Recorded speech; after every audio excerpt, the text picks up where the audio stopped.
Good morning, everyone. It's Rachel Dietz of St. John Lutheran Church in Moton, and a happy Easter Monday to you. Today, for our devotions, I'm going to have two prayers from a book called The Book of Uncommon Prayer by Brian Doyle. And the first one, and actually I should say both of these are in honor of Easter Sunday yesterday and the way in which we were able to make technology happen. So the way that we're able to make Sunday morning happen is that we have both a laptop and a iPhone. The laptop is pointed toward the chancel, and the iPhone is mounted on top of the pulpit or the lectern or the baptismal font.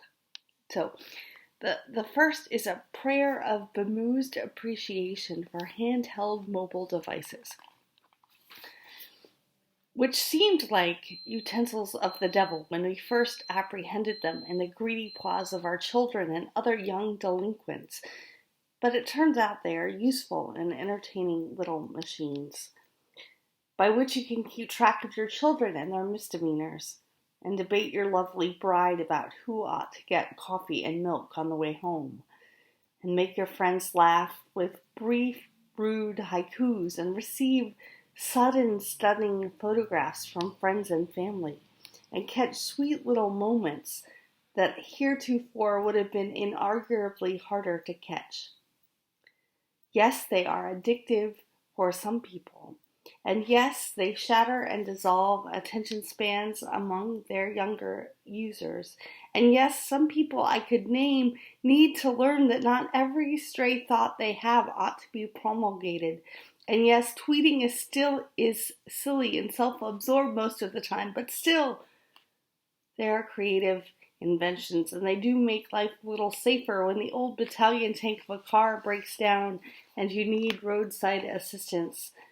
And most of all, they are a way to stay abreast and connected and engaged with your kids, which is really crucial, isn't it?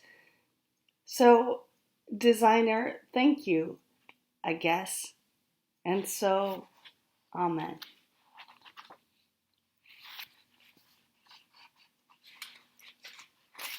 And this next prayer is called Prayer of Gratitude and Awe for the lanky, silent, genius, informational technology guy who just fixed my computer by glaring at it and waving his hand.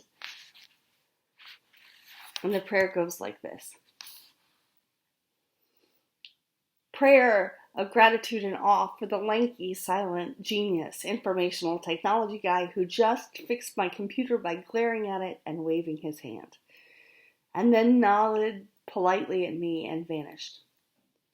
You wouldn't believe how quick and efficient and deft and unarrogant this kid was, and he looked to be about 9 years old. Although he had one of those awful chin-sprout goatees like strands of seaweed growing out of his face. He was on time. He asked me penetrating questions about the disaster and did not flinch when I used rude and vituperative language about the distant and defiant machine. And then he sat down for 40 seconds and instantly diagnosed and solved the problem. Nor did he then sneer at me for being a dolt, or crow over his triumph, or do a little victory dance while singing some horrifying modern music. He stood up, offered me my chair courteously, gave me his card with a direct phone access in case I had any further questions, and slid away silently.